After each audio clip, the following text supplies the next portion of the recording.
নমস্কার, আপনারা দেখছেন আভাস নিউজ। আপনাদের সঙ্গে রয়েছি আমি অর্পিতা। শুরু করছি সংবাদ।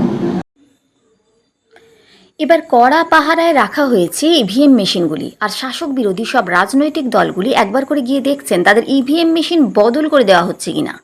এবার নির্বাচন কমিশন এতটাই কড়া যে কোনোভাবেই এইসব কাজ করতে দেবে না। তাই পশ্চিম মেদিনীপুর জেলায় 15টি বিধানসভার ভোট গণনা হবে 3টি কেন্দ্রে। খড়গপুরে গণনা হবে দাঁতন, নারায়ণগড়, কেশিয়ারি, খড়গপুর সদর, খড়গপুর গ্রামীণ, সবং ও পিংলা। মেদিনীপুরে গণনা হবে কেশপুর, মেদিনীপুর, শালবনী, বাকিগুলি গণনা হবে ঘাটালে।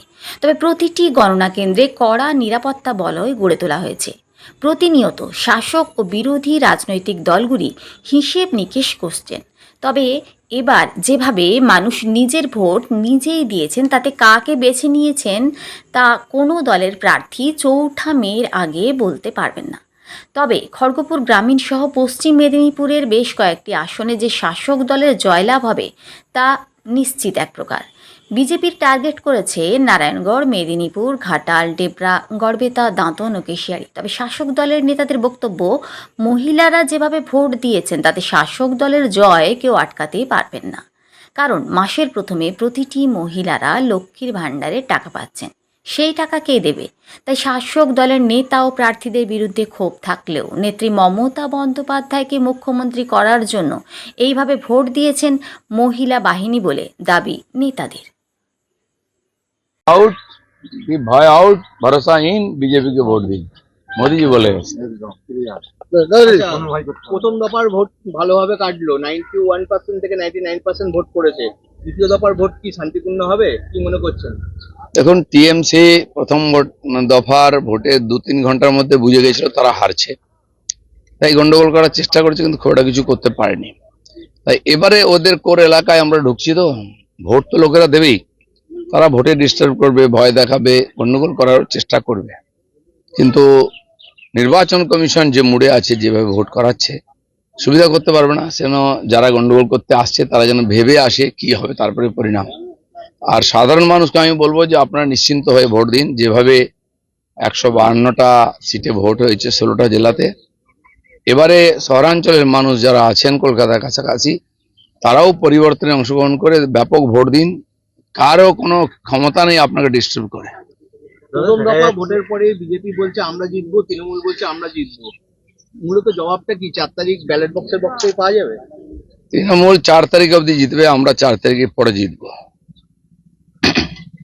দাদা, ভাঙর এবং দেখা যাচ্ছে যে ভাঙর, তারপর ডায়মন্ড হারবার, মানে দক্ষিণ 24 পরগনা, এইসব জেলাগুলোতে প্রতিবার ইলেকশনে এবার নির্বাচন কমিশনের কাছে কোনো আলাদাভাবে আছে? সব জায়গায় প্রস্তুতি আছে। যদি গন্ডগোল করতে কেউ আসে, পিঠের ডান্ডা ভাঙবে, এটা জেনে রাখুন নিশ্চিত। কিছু নমুনাও পেয়েছেন, সেজন্য কেউ কোনো প্রভোকেশনে পা দেবে না, কেউ চাঞ্চল্য ছড়াবেন না, উত্তেজনা ছড়াবেন না, তাহলে আর কোনো সমস্যা নেই। ছড়াতে গেলে সমস্যায় পড়বেন। ধুয়ে দিয়েছি দ্বিতীয় দফাতে দুর্মুষ করে ওদের বলতে হবে, নইলে এজেন্ট বসবে না। ওদের ওগুলো বলতে হবে, নইলে এজেন্ট বসবে না। ভবানীপুরে এই যে প্রাতঃভ্রমণের মধ্যে দিয়ে প্রচার এটা জনসংখ্যা আজকে না, আমি হর্টিকালচার গার্ডেনও করে গেছি। ভোটারদের তো দেখুন, ইন্ডিভিজুয়াল ভোটার টাচ করা খুব মুশকিল কোনো প্রার্থীর পক্ষে। 1,60,000 ভোটার আছে, 40,000 বাড়ি। আমি যতটা সম্ভব পৌঁছানোর চেষ্টা করছি, এবং এখানে যারা আসেন দে আর দ্য ওপিনিয়ন মেকার। এর একজনের সঙ্গে মিট করলে আমি মনে করি 100 ভোটস আমার আসতে পারে, এবং প্রত্যেকটা প্রার্থীর উচিত তার ভোটারদের কাছে পৌঁছানো, আপিল করা। আমি সমস্ত রকম ওই দিয়ে চেষ্টা করছি।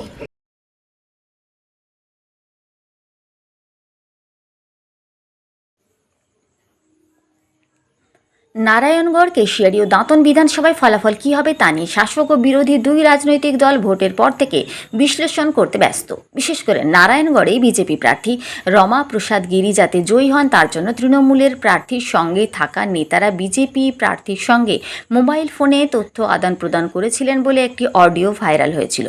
যদিও সেই অডিওর সত্যতা যাচাই করিনি আমরা, তবে দলের কর্মীদের মধ্যে ক্ষোভ রয়েছে এইসব নেতাদের বিরুদ্ধে। 4 মের পর যদি শাসক দলের ফল খারাপ হয় তাহলে তাদের বিরুদ্ধে কী ব্যবস্থা নেয় দল, সেই দিকে তাকিয়ে রয়েছেন সাধারণ কর্মীরা। পাশাপাশি বিজেপি প্রার্থী রমা প্রসাদ গিরি প্রার্থী হওয়ার পরেই বিজেপির কিছু নেতাকর্মী প্রার্থী পদ মানছি না বলে জেলা কার্যালয়ে গিয়ে ভাঙচুর চালায়। এমনকি মোদির সভার পরেও জেলা বিজেপি নেতাদের লাঠি নিয়ে মারতে দেখা যায়।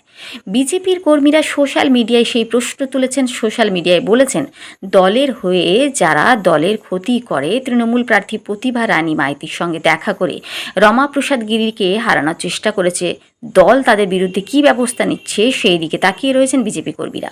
ফলে দলকে ভালোবেসে নয়, নিজের আয় ও অস্তিত্ব বজায় রাখতে নেতারা এই কাজ করছেন বলে অভিযোগ উঠেছে। নাগরিক অধিকার দিতে পেরে আমি একজন ক্যান্ডিডেট, আরো ভালো লাগবে। কিন্তু একটা সমস্যা দেখলাম যে আমাদের এই বুথে, এই 3টে বুথ মদন মঞ্চক 1 এবং 2, এই যে বুথগুলোতে প্রত্যেকটা মহিলাই দেওয়া হয়েছে। আর তারা হচ্ছে যে অফিসাররা যে এসছেন এক্সপার্ট নন, আবার অনেক ব্লাইন্ড 3-4 জন আছে, তাদেরকে বের করে দেওয়া হচ্ছে। তাদের জন্য ফর্ম করার মানে এদের কাজের সিস্টেমটা ঠিক মানে আশানুরূপ নয়। কি মনে করছেন ইচ্ছাকৃতভাবে? এগুলো ইচ্ছাকৃত করে বিভিন্ন জায়গায় হ্যাক হচ্ছে। সকাল থেকে 242, 224, 246 বুথ নাম্বার এমনিতেই বন্ধ ছিল। আবার এখনই শুনলাম ঘামাতেও হচ্ছে, ইভিএম খারাপ হয়েছে। সেই সব ইভিএম এর গন্ডগোল। এটা হবে কেন? এত চেকিং এর পর ইভিএম কি করে সঙ্গে সঙ্গে খারাপ হতে পারে? আপনি জানিয়েছেন এইখানটায়? আমি আরো সাহেবকে সমস্ত কিছু জানিয়েছি। কি বলছেন? উনি বললেন আমরা সঙ্গে সঙ্গে সবকিছু রিকভার করে দিচ্ছি। সকাল সকাল ভোট গণতান্ত্রিক অধিকার, আমি আমার ভোট আগে দিয়েছি। আজকে নারায়ণগড়বাসী উৎসবের মেজাজে ভোট দিচ্ছেন। দু একটা জায়গায় দু একটা অসভ্য লোক তারা ডিস্টার্ব করেছে, রাত্রের ভিতরে ডিস্টার্ব করেছে। তা না হলে ভোট সুন্দর শান্তিপূর্ণ হবে আশা করছি। সারাদিন কি করবেন আপনি? বিভিন্ন বুথে যাবো, তো আমি প্রত্যেকটা অঞ্চলেই যাব, বিভিন্ন বুথ। এখনো পর্যন্ত কোনো খারাপ খবর বা কোনো বিশেষ? না, এখন পর্যন্ত কোনো খবর আছে একটা দু একটা বুথে সমস্যা আছে। 1 নম্বর অঞ্চলে লক্ষ্মী সিটের সমস্যা আছে। এটা দেখা হচ্ছে, আমরা দেখছি, আমাদের লোকেরাও তৈরি আছে, কোনো অসুবিধা নেই।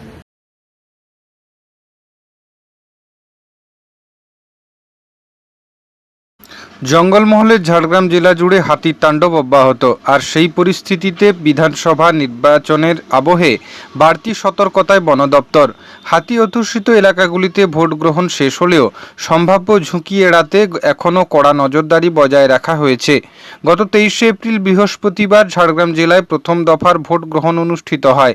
ওই দিন জঙ্গল লাগোয়া ভোট কেন্দ্রগুলিতে বন দপ্তরের তরফে আরও বেশি করে নজরদারি বাড়ানো হয়েছিল, যাতে কোনো রকম অপ্রীতিকর ঘটনা না ঘটে এবং ভোট গ্রহণ নির্বিঘ্নে সম্পন্ন করা যায়। খড়গপুর বন বিভাগের কলাইকুণ্ডা রেঞ্জের অন্তর্গত কলাইকুণ্ডা, বারোডাঙ্গা ও সাকরাইল বিটের বিভিন্ন এলাকায় দিনরাত টহলদারি চালাচ্ছেন বনকর্মীরা।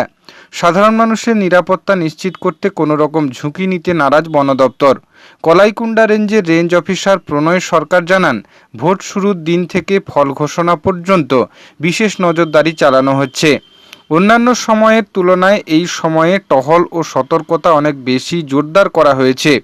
উল্লেখযোগ্যভাবে ভোটের দিন জিতুশোল এলাকার একটি ভোট কেন্দ্রে রামলাল নামের একটি হাতি ঢুকে পড়ায় চাঞ্চল্য ছড়ায়।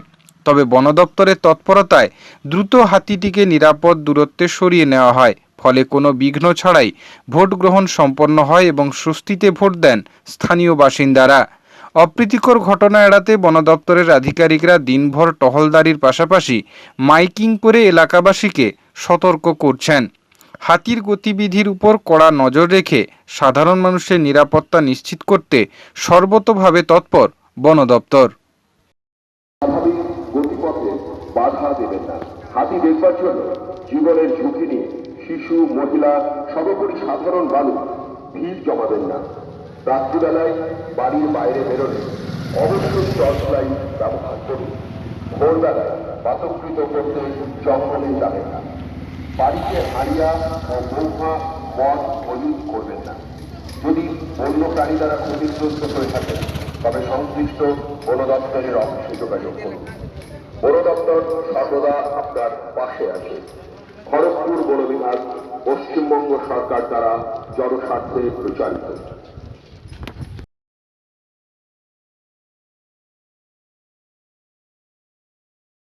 ভোটের আবহের মধ্যেই দুর্ঘটনার কবলে পড়ল বিদায়ী মন্ত্রী বীরবাহা হাঁসদার পাইলট গাড়ি। শুক্রবার গভীর রাতে হাওড়ার উলুবেড়িয়ার বীরশিবপুর ফ্লাইওভারে 16 নম্বর জাতীয় সড়কে ঘটে দুর্ঘটনা। পুলিশ সূত্রে জানা গিয়েছে, রাত প্রায় 12:15 নাগাদ মন্ত্রীর গাড়ি কলকাতার দিকে যাওয়ার সময় তার নিরাপত্তায় থাকা পুলিশের পাইলট গাড়িটি সামনে দাঁড়িয়ে থাকা একটি কন্টেনারের পেছনে সজোরে ধাক্কা মারে। ধাক্কার ফলে পাইলট গাড়ির সামনের অংশ দুমড়ে মুচড়ে যায়। ঘটনায় এক সাব ইন্সপেক্টর ও এক কনস্টেবল গুরুতর আহত হন। তাদের আশঙ্কাজনক অবস্থায় উদ্ধার করে উলুবেড়িয়া শরৎচন্দ্র চট্টোপাধ্যায় মেডিকেল কলেজ ও হাসপাতালে ভর্তি করা হয়েছে। জানা গিয়েছে, মেদিনীপুর থেকে কলকাতায় নির্বাচনী প্রচারে যোগ দিতে যাচ্ছিলেন মন্ত্রী বীরবাহা হাঁসদা। তার গাড়িকে ঘিরে নিরাপত্তা দিচ্ছিল পুলিশের গাড়ি। সেই পাইলট গাড়ি দুর্ঘটনার শিকার হয়। দুর্ঘটনার পর মন্ত্রী নিজেই আহতদের দ্রুত হাসপাতালে পাঠানোর ব্যবস্থা করেন। ঘটনায় মন্ত্রীর গাড়ির বিশেষ ক্ষতি না হলেও নিরাপত্তা গাড়ির ব্যাপক ক্ষয়ক্ষতি হয়েছে। পরে রাতেই তিনি কলকাতার উদ্দেশ্যে রওনা হন।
বঙ্গের রাজনৈতিক পারদ যেমন ঊর্ধ্বমুখী, তেমনই বাড়ছে তাপমাত্রার পারদও। তার জ্বলন্ত প্রভাব পড়েছে ঝাড়গ্রাম জেলায়। সকাল থেকেই অস্বস্তিকর গরমের সঙ্গে যেন অঘোষিত বন্ধের চেহারা নিয়েছে জেলার জনজীবন। আজ ঝাড়গ্রাম জেলার সর্বোচ্চ তাপমাত্রা 40 ডিগ্রির কাছাকাছি পৌঁছেছে। সকাল 10টার পর থেকেই জেলার একাধিক রাস্তায় নেমে এসেছে জনশূন্যতা। সাধারণ মানুষ জরুরি কাজ সেরে সকাল 10টার মধ্যেই বাড়ি ফিরে যাচ্ছেন। প্রয়োজন ছাড়া কেউ বাইরে বেরোচ্ছেন না। আর বেরোতে হলেও মাথায় ছাতা, মুখে কাপড় বা মাস্ক এবং সঙ্গে পানীয় জল নিয়ে তবেই বের হচ্ছেন। তীব্র গরমের প্রভাবে বাজারে দোকানপাটে ভিড় কমে গেলেও ব্যতিক্রম দেখা যাচ্ছে কিছু ক্ষেত্রে। লস্যির দোকান, আখের রস ও ডাবের দোকানে বাড়ছে ভিড়। গরম থেকে স্বস্তি পেতে সেখানেই ভিড় জমাচ্ছেন সাধারণ মানুষ। আবহাওয়া দপ্তর সূত্রে জানা গেছে, আপাতত বৃষ্টির সম্ভাবনা অনিশ্চিত। ফলে আগামী দিনে তাপমাত্রা আরও বাড়তে পারে বলে আশঙ্কা করা হচ্ছে। কবে বৃষ্টি নামবে সেই আশায় কার্যত চাতক পাখির মতো আকাশের দিকেই তাকিয়ে রয়েছেন ঝাড়গ্রাম জেলার বাসিন্দারা।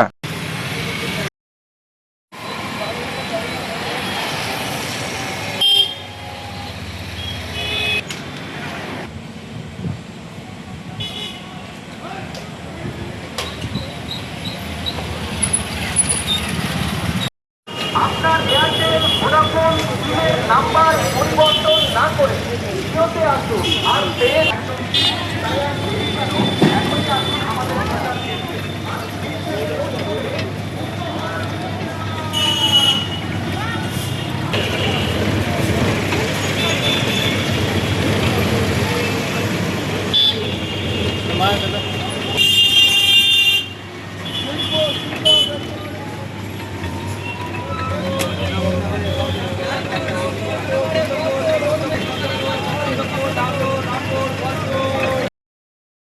দিন না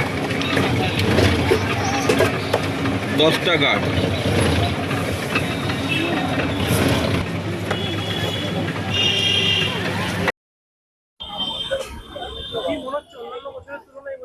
গরমটা বেশি, কম্পারেটিভলি বৃষ্টিটা কম, সেই তুলনায় গরমটা বেশিই লাগছে। নিজেকে এখন, আমি তো এমনি এজেড মানুষ, অটোমেটিক চেষ্টা করি 10টার মধ্যে সমস্ত কাজ কারবার সেরে নেওয়া সকালের দিকে, কিন্তু অনেক সময় হয়ে ওঠে না। যেমন আজকে আমি বেরিয়েছি বিশেষ দরকারে, একটু বেরোতেই হয়েছে, তবে 12টার পর কোনো মতেই কারোরই বাইরে থাকা উচিত না। বাড়ি থেকে মেনলি আপনাকে জল খেয়ে বেরোতে হবে যতটা সম্ভব, কারণ ড্রাই খালি পেটে আরো ঠান্ডা মানে গরমটা আপনাকে ধরে ফেলবে, প্লাস ডিহাইড্রেশন হওয়ার চান্স, যার ফলে গরমটাকে অ্যাভয়েড করার জন্য বাড়ির থেকে যদি নুন জল কিংবা স্যালাইন ওয়াটার কিছু থাকে সেগুলো খেয়ে বেরোনোই ভালো। আর রাস্তায় বেরোলে তো অটোমেটিক ডাবের জল, আখের রস এখন বিক্রি হচ্ছে এখানে খুব, সেগুলো খেয়ে নেওয়াই বেটার, যাতে সারাদিন শরীরটা ভালো থাকে।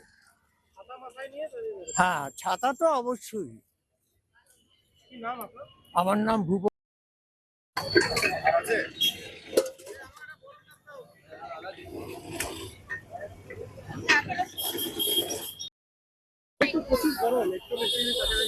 হ্যাঁ হ্যাঁ,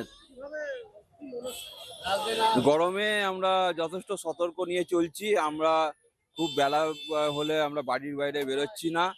আমরা ডাবের জল বা আখের রস এইগুলো খাচ্ছি, এবং তার সাথে ইলেকট্রন পাউডারও আমরা খাচ্ছি, এবং ঠান্ডা জলে নিয়মিত স্নান করছি, ছাতা টুপি এসব ব্যবহার করছি।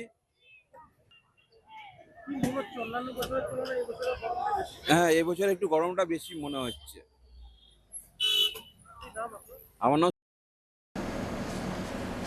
সংবাদ এই পর্যন্তই, নমস্কার।